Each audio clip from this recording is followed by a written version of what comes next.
selanjutnya di bab 4 hasil dan pembahasan. Yang pertama ada poin 4.1 activity cycle diagram atau ACD.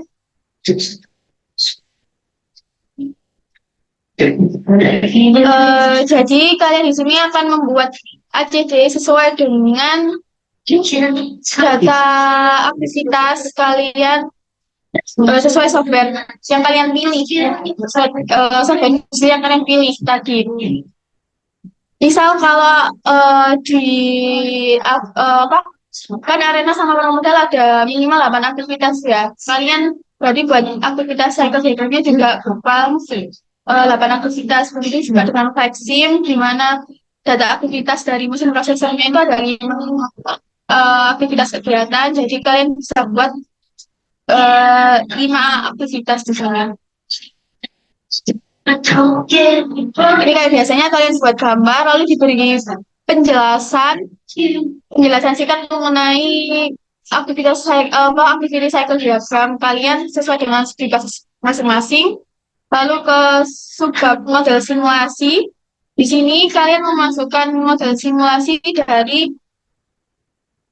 yang sudah di-running pada software yang dipilih.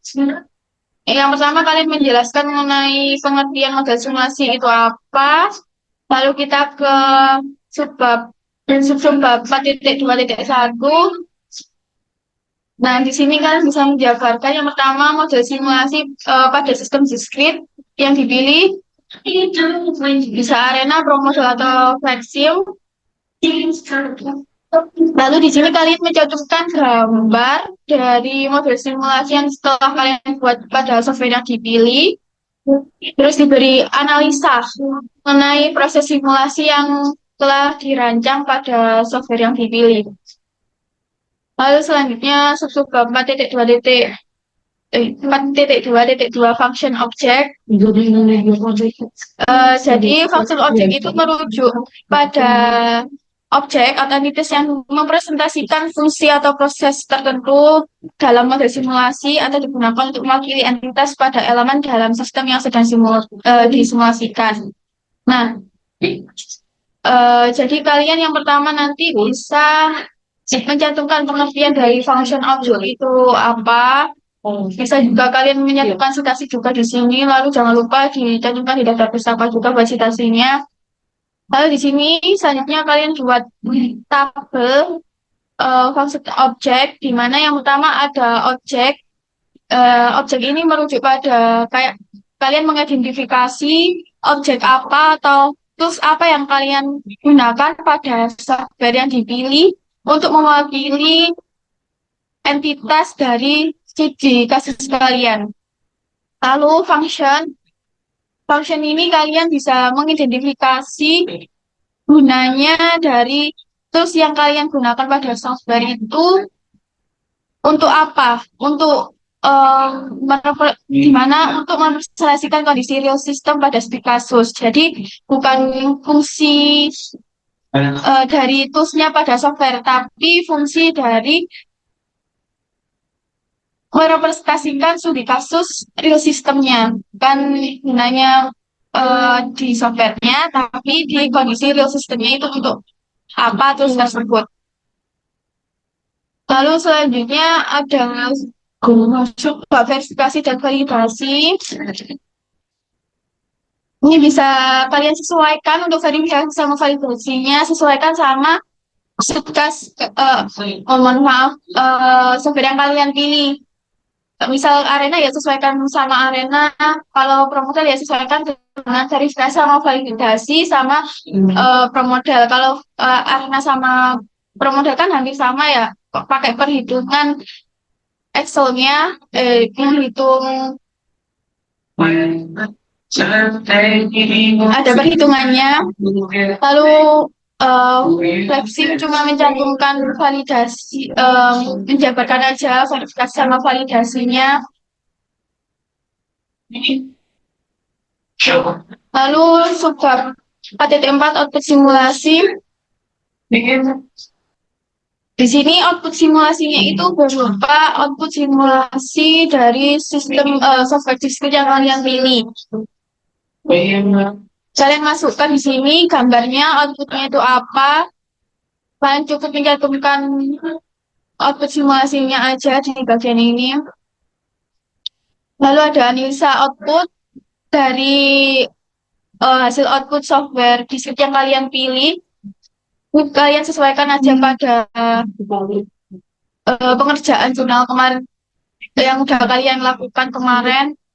Sesuaikan aja range bagaimana buat analisa outputnya, prosedurnya juga bagaimana, proteksinya juga bagaimana.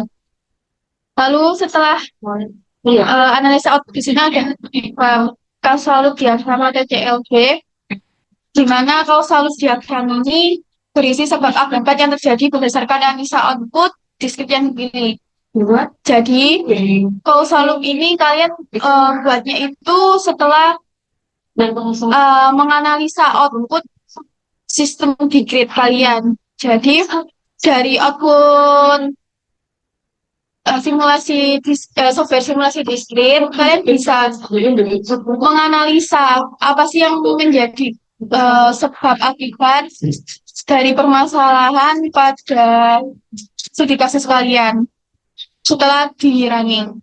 Lalu kalian mencantumkan gambar causal diagramnya, kalian buat CLD-nya bisa di software Pensim ya teman-teman.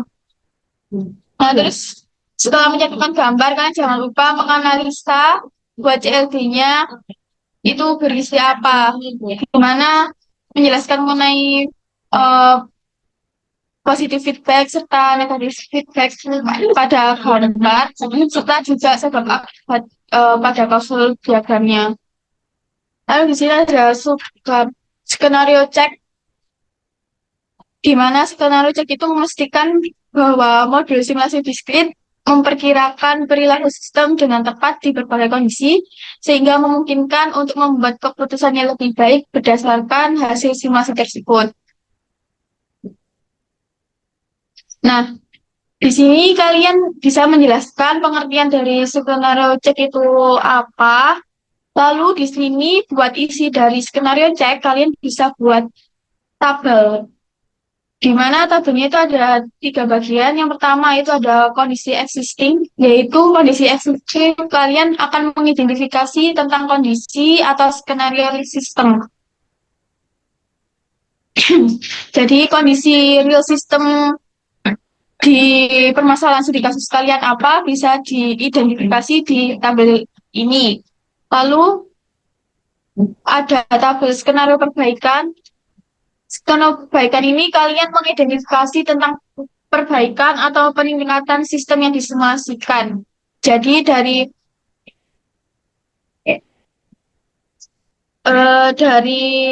kondisi existing, permasalahan kondisi existing yang pada kalian itu bisa diidentifikasi apa sih skenario perbaikan yang bisa dilakukan untuk untuk memperbaiki agar aktivitas tersebut itu lebih baik lagi. Kalian bisa buat narasi atau bisa buat poin-poin juga nggak apa-apa. Lalu yang terakhir di sini ada impact analysis, di mana impact analysis ini kalian mengidentifikasi tentang dampak dari skenario atau keputusan perbaikan terhadap sistem yang disimulasikan. Jadi setelah mengidentifikasi kondisi existing, setelah perbaikan, yang terakhir kalian menganalisa impact analysis, apa sih dampak dari studi kasus kalian itu apa aja, sehingga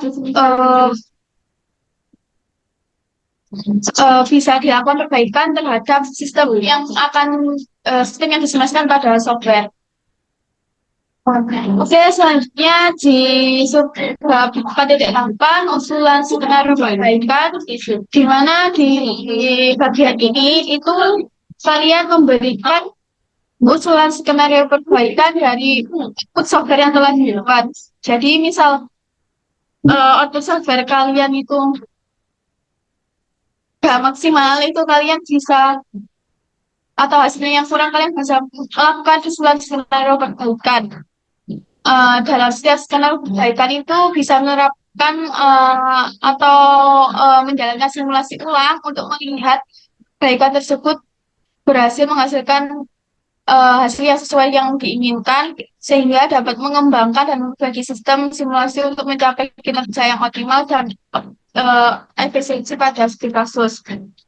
Nah, di sini kalian membuat eh, program ulang atau perbaikan ulang dari software yang pertama. Misal ada hasil yang tidak sesuai atau kurang valid mungkin atau apa itu perlu banget bisa dilakukan di usulan skenario perbaikan ini.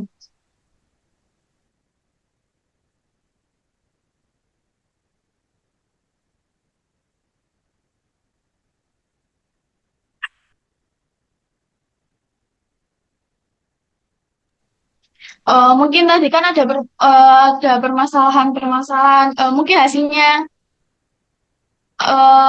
valid atau valid di validasinya itu kalian tetap melakukan usulan skenario perbaikan karena kan pasti ada suatu aktivitas yang terjadi pendidikan atau karena nanti kan juga kalian udah mengidentifikasi permasalahan-permasalahannya itu bisa dilakukan skenario perbaikan lagi atau eh, membuat software lagi agar skenario dalam software kalian itu bisa lebih baik dan sistemnya lebih optimal. Nah, di sini kalian mencantumkan usulan perbaikannya, lalu dianalisa usulan perbaikannya, di mana berisi tentang apakah hasil skenario itu sudah sesuai dengan impact and analysis yang kalian analisis di skenario chat tadi. Apabila hasilnya tidak sesuai atau lebih buruk dari hasil simulasi kondisi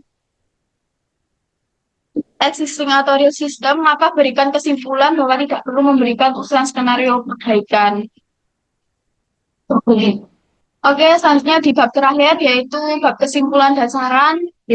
Karena ada sub sub subbab kesimpulan. Sini kalian subbab kesimpulan itu jawab rumusan masalah dan tujuan penelitian di bab pertama.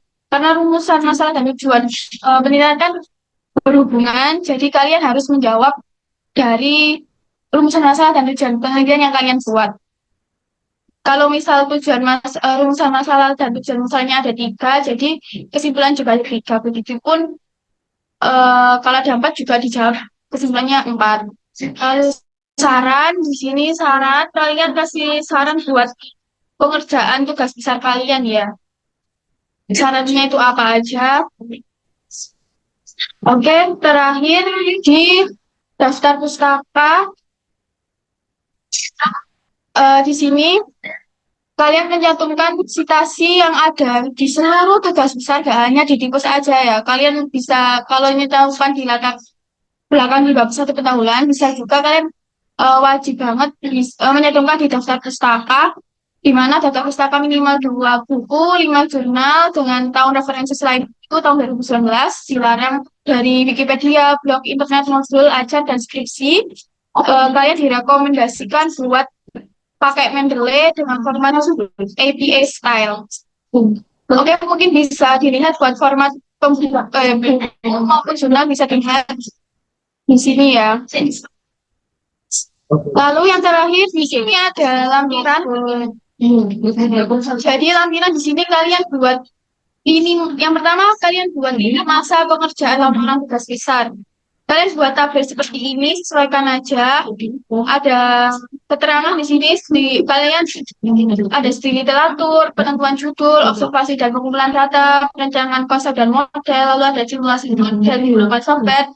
Jadi perencanaan skenario perbaikan, penulisan laporan. Jadi ini masa pengerjaan laporan ini kalian sesuaikan. Kalian mengerjakan studi literatur itu di minggu pertama itu di minggu di hari apa? Yang pertama, kedua, ketiga, atau keempat, kelima, atau keenam, dan seterusnya. Terus penentuan judul juga kalian bisa blok di sini ya, blok warna di sini atau warna background di sini kalian bisa blok. Begitupun dengan observasi sampai penulisan laporan, itu kalian bisa blok warna pada minggu keberapa kalian mengerjakan hal ini. Ini sesuaikan aja, sesuaikan sama pegangan buat keterangannya juga. Kalian tinggal mengeblok warna dari tanggalnya. Lalu di sini yang terakhir ada dokumentasi. Dokumentasi ini terdiri dari foto lokasi dari studi kasus kalian. Lalu ada foto pengukuran waktu, di mana pengukuran waktu ini kalian bisa sesuaikan dengan banyaknya aktivitas yang kalian tentukan pada studi kasus kalian itu berapa. Kalau 8 berarti kalian bisa cantumkan di sini ada 8 foto. Dan jangan lupa ada yang memperlihatkan proses produksinya atau aktivitas kegiatannya dan memperlihatkan timer, jangan lupa. Lalu juga ada yang terakhir ada foto praktikan di lokasi. Oh ya, buat studi kasus di pengerjaan tugas besar ini, kalian menggunakan studi kasus terkait proses produksi ya. Oke, mungkin itu aja penjelasan dari format pegangan tugas besar. Mungkin aku bisa limpahkan ke aset lain. Oke, teman-teman, cukup banyak ya teman-teman mengenai penjelasannya. Oh iya teman-teman, mau kasih tahu juga teman-teman mengenai ini kan teman-teman semuanya kan belum minta tanda tangan mengenai modul 4 kan, karena melihat kondisi di kampus yang mengharuskan kita untuk mensterilkan laboratorium. Jadi nanti teman-teman sambil teman-teman mengerjakan tugas besar yang perbaikan bagi yang kena nantinya, teman-teman bisa koordinasi dengan aspek terakhir ini nanti bisa ini aja terakhir yang modul 4 ini nanti bisa minta tanda tangan modul 4 semuanya itu nanti di tanggal kemungkinan besar di tanggal 8 atau 9 itu sudah bisa sekarang teman-teman, karena di surat ininya apa di surat perintah untuk steril itu sampai tanggal 7 aja. Terus nanti teman-teman ketika udah selesai meminta tanda tangan 4 modul tersebut yang di tabel itu, nanti kan tandanya udah selesai tuh untuk nge-print hard file jurnal dari 4 modul. Nah, nanti teman-teman bisa bawa pulang map yang teman-teman udah kumpulkan di lab. Terus nanti juga teman-teman minta tanda tangan yang terakhir yang di bagian paling bawah lembar asistensi teman-teman. Itu ada tanda tangan aspek pertama. Itu teman-teman nanti bisa minta tanda tangan ke aspek pertama, nanti kan aspek pertama juga akan kembali ke grup masing-masing. Itu mengenai ini teman-teman, mengenai tanda tangan lembar asistensi supaya bisa lebih cepat mengerjakan tugas besarnya dan pembukuan. Oke teman-teman, mungkin sebelum kita lanjut sedikit lagi ini aku buka Q&A dulu. Mungkin teman-teman yang mempunyai pertanyaan yang mungkin teman-teman ada yang kurang jelas nih di bagian sematika atau mungkin di pegangan atau mungkin di tanggal-tanggal dan sebagainya, aku persilakan teman-teman untuk present terlebih dahulu.